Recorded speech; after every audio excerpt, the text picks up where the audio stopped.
भगवान ने कहा ना नारद उदास तो नहीं है। नहीं नहीं महाराज ऐसा लग रहा है।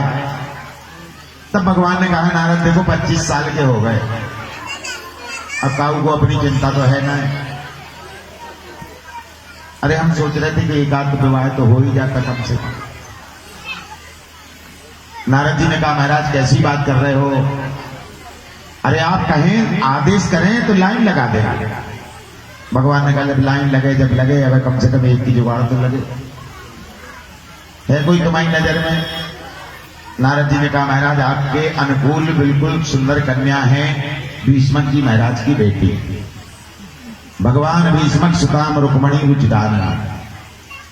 रुक्मणी सर्वथा आपके योग्य हैं, अगर आप आदेश करें तो मैं निवेदन करूंगी। महाराज आपकी आज्ञा का इंतजार था। भगवान ने कहा देर किस बात की है, अरे जाओ जल्दी जाकर के बात करो। नारद जी महाराज पहुंचे हैं विदर्भ देश में। विदर्भ देश के राजा भीष्मक जी महाराज के यहाँ पर भगवान पहुंचे, नारद जी महाराज पहुंचे हैं। नारद जी को देखा भीष्मक जी महाराज नारद जी को अपने महलों में ले गए। महाराज चलिए हमारे घर में राजकुमारी है, जरा सयानी हो रही है, देख करके बताओ विवाह के योग कब बन रहा है। नारद जी पहुंचे तो रुक्मणी जी को बुला लिया। नारद जी को के सामने रुक्मणी जी का हाथ बढ़ा दिया, महाराज जरा देखो हमारी बिटिया आप सयानी हो गई, इसका विवाह कब होगा। नारद जी ने रुक्मणी जी के हाथ पर नजर दृष्टि दौड़ाई और कहा महाराज आपकी बिटिया तो बिल्कुल साक्षात लक्ष्मी स्वरूप है। भीष्मक जी महाराज ने कहा तो बर भी नारायण स्वरूप मिलना चाहिए, तुम्हारी नजर में है कोई? तुरंत नारद जी महाराज ने कह दिया हाँ महाराज द्वारकाधीश कृष्ण ही सर्वथा आपकी बेटी की योग्य हैं, अगर आप कहें तो बात पक्की करें। भीष्मक जी महाराज ने कहा ठीक है कर दीजिएगा। इधर भीष्मक जी महाराज ने हाँ कहा, उधर रुक्मणी के जो 5 भाई हैं, रुक्मी, रुक्मरथ, रुक्मकेशी, रुक्माली, रुक्माहु, जब रुक्मी को मालूम चला कि हमारी बहन का विवाह पिताजी ने द्वारकाधीश कृष्ण के साथ में कर दिया है, तो पिताजी के पास पहुंचा, चिल्लाने लगा अरे बाबा पागल हो गए क्या, आपने हमारी बहन का विवाह गैया चराने वाले के साथ में कर दिया। अरे हम अपनी बहन का विवाह किसी राजकुमार के साथ में करेंगे। और तुरंत गया चेदी नरेश शिशुपाल के साथ में संबंध दे करके आ गया। आकर के पिताजी से कहा पिताजी परसों बारात आ रही। बेटा पहले से बात चल रही थी क्या? बोले पहले महीने से बिल्कुल नहीं चल रही थी, वो तो चटमंगनी बट विवाह, परसों दूल्हा आएगा दुल्हन को लेकर के चला जाएगा। अब भीष्मक जी महाराज ने सोच ली, विचार किया कि जब बालक जरा दुष्टता पर उतर आए तो मौन हो जाने में ही भला है। तो भीष्मक जी महाराज मौन हो गए।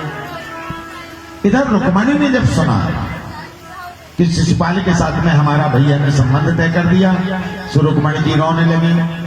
अब रुक्मणी जी रो रही थी कि रोते रोते इसी समय पर भाभी आ गई, और भाभी ने आकर के जैसे देखा पूछ लिया रुक्मणी क्या बात है। रुक्मणी ने सारा प्रसंग सुना दिया कि मैंने तो द्वारकाधीश को अपना पति रूप में वरण कर लिया, परंतु मेरा भैया जो है वो शिशुपाल के साथ में संबंध तय करके आ गए।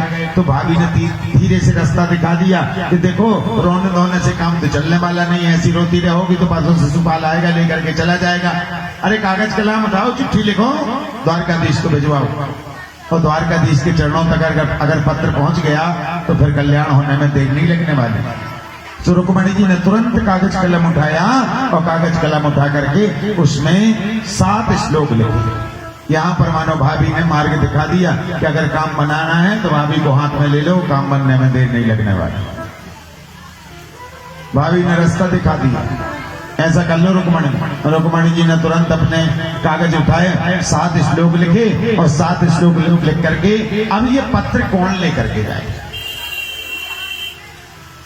क्योंकि अगर डाकखाने में डाल दिया जाए तो साल भर में पहुंचेगा, इधर तब 3 दिन में तो शादी हो जाना है, तो कौन लेकर के जाएगा। फिर रुक्मणी जी को याद आया कि पितृ देवता हमसे बहुत ज्यादा नाराज हैं, क्योंकि जब बक्षस्थल पर भगवान के बक्षस्थल पर ब्राह्मण देवता ने भृगु जी ने लात मारी थी, उस समय से लक्ष्मी जी ब्राह्मणों से रूठ गई थी। तो लक्ष्मी जी ने सोचा चलो अब ब्राह्मणों के ऊपर कृपा करने का भी अवसर आ गया है। तो लक्ष्मी जी ने तुरंत बुलाया पंडित जी को, और पंडित जी को बुलाकर कहा पंडित जी केवल 3 दिन का समय है, परसों बारात आनी है, और ये पत्र द्वारिकाधीश के चरणों तक जाना है। तो पंडित जी भी प्रसन्न हो गए कि अब ऐसा अवसर मिल रहा है लक्ष्मी जी की सेवा करने का, तो अपन काय को पीछे रहे। पंडित जी ने कहा बिल्कुल चिंता ना करो, बिल्कुल यूं गए और यूं आए। सो पंडित जी ने पत्र लिया, लेकर के पहुंच गए भगवान की सुधर्मा सभा में। और जैसे ही भगवान की दृष्टि पड़ी दरवाजे पर, भगवान दौड़ करके आए, पंडित जी को लेकर के अपने सुधर्मा सभा में प्रवेश करते हैं। सुधर्मा सभा का दिव्य वैशिष्ट कि जहां पर कितने भी लोग क्यों ना आ जाए, एक सीट हमेशा खाली बनी रहती है। पंडित जी को लेकर के भगवान गए। भगवान ने पूछ लिया, महाराज जी जरा अपना परिचय दो, आप कहाँ से आ रहे हैं? तो पंडित जी ने कहा, महाराज हम कुंदनपुर से आ रहे हैं। काहे को आए? महाराज हम आपके सेवा में पत्र लेकर के आए। भगवान ने कहा पढ़ो। बोले महाराज ये पत्र हम पढ़ नहीं पाएंगे क्योंकि ये जरा पर्सनल पत्र है। भगवान ने कहा हमारे यहाँ पर्सनल कोई बात नहीं होती, जो होती है सब खुली होती है, आप तो पत्र को पढ़ दो। जब भगवान ने ज्यादा जिद किया तो पंडित जी ने कहा महाराज ये हमारे बस की बात नहीं, क्योंकि अगर रुक्मणी जी ने पत्र लिखा है तो उसको अगर हम हिंदी में कहें तो वो कहलाएगा प्रेम पत्र, और अंग्रेजी में कहें तो वो कहलाएगा लव लेटर। पंडित जी ने कहा महाराज ये प्राइवेट पत्र पढ़ने की हमारी सामर्थ्य नहीं है। तो पंडित जी उठे और जाकर के भगवान की गोद में उस पत्र को रख दिया, और पत्र रख करके पंडित जी तो बैठ गए। अब भगवान ने उस पत्र को उठाया और उठा करके उस पत्र को पढ़ रहे। तो सबसे पहले तो जब जैसे ही ऊपर का स्वरूप देखा तो मानो रुक्मणी जी के भाव सामने प्रकट हो गए। मानो रुक्मणी जी ने लिख दिया था, ये मेरा प्रेम पत्र पढ़कर कि तुम नाराज ना होना, ये मेरा प्रेम पत्र पढ़कर कि तुम नाराज ना होना, कि तुम मेरी जिंदगी हो, कि तुम मेरी बंदगी हो। ये मेरा प्रेम पत्र पढ़कर कि तुम नाराज ना होना, कि तुम मेरी जिंदगी हो, कि तुम मेरी बंदगी हो। ये मेरा प्रेम पत्र पढ़कर कि तुम नाराज ना होना। भगवान ने उस पत्र को खोला। भगवान पढ़ रहे हैं और मुस्कुराते जा रहे हैं। अब जैसे ही पंडित जी ने देखा भगवान मुस्कुरा रहे हैं, पंडित जी को लगा कि काम बन रहा है कुछ। अब रुक्मणी जी ने उसमें क्या लिखा है अपने को क्या लेना, और वैसे भी किसी दूसरे का पत्र तो पढ़ना ही नहीं चाहिए, और फिर खासकर प्राइवेट पत्र अगर हो तो उसको तो हाथ नहीं लगाना चाहिए। अब भगवान पढ़ते जा रहे हैं, मुस्कुराते जा रहे हैं, परंतु सुखदेव जी महाराज ने भागवत में पढ़ दिया तो हम भी पढ़ देते हैं। अब उसमें क्या लिखा है रुक्मणी जी लिख रही हैं, श्रुत्वा गुणान भुवन सुंदर श्रृणतान्ते निर्विश्य कर्ण विवरई हर तुम तापम। दो संबोधन किए, हे भुवन सुंदर, हे कमनीय प्रभु, मैंने आपको देखा नहीं है, केवल सुना है। किसके द्वारा? नारद जी के द्वारा, संतों के द्वारा मैंने आपको सुना है। माने पहली भक्ति यहाँ पर प्राप्त होती है, प्रथम भगति संदर कर संगा तो दूसरी रति मम कथा प्रसंगा। आपकी कथा वार्ता को मैंने सुना है तो हमारे हृदय की व्यथा नष्ट होती है। कथा से ही जीवन की व्यथाएं नष्ट। जय जय कृष्ण कथा, ओ जय श्री कृष्ण कथा, जय जय कृष्ण कथा, जय श्री कृष्ण कथा।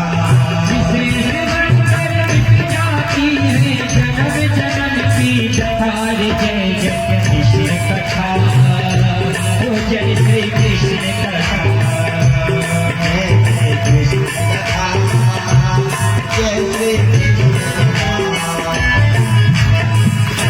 तो सुत्वाग्वान भुवन सुंदर से बताएं निर्विश्य कर्ण में भी मैंने आपको अपने कर्णपटों के द्वारा श्रवण किया है। तो हरदम तापम, हमारे हृदय में जो विकार थे आपको सुनने मात्र से वो सारे के सारे जल करके नष्ट हो गए। माने श्रवण मंगलम, सुनने मात्र से जहां मंगल हो जाता है। तो महाराज मैंने आपका एक चित्र बना लिया हृदय में कि आप ऐसे होंगे। और अब आप सोच रहे होंगे कि जब तुमने हमें देखा नहीं, मिले नहीं, पत्र काय को लिख दिया। तो हम आपको बताना चाहते हैं कि महाराज परसों हमारा विवाह शिशुपाल के साथ में होने वाला है, और हम चाहते हैं कि कहीं ऐसा ना हो किसी शेर का शिकार कोई गीदड़ लेकर के चला जाए। इसलिए महाराज आप आए और आकर के हमारा वरण करें। और अब आप सोच रहे होंगे कि हमारा तुम्हारा विवाह होगा कैसे,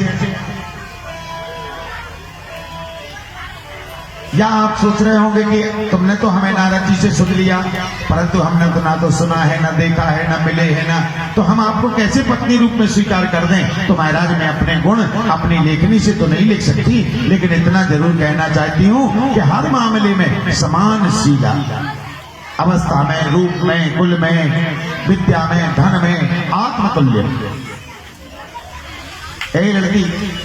ये लड़की पता नहीं किस किस को बुला रही है और स्वयं हल्ला करती है और दूसरों से हल्ला करा रही है। इसको उठा दो।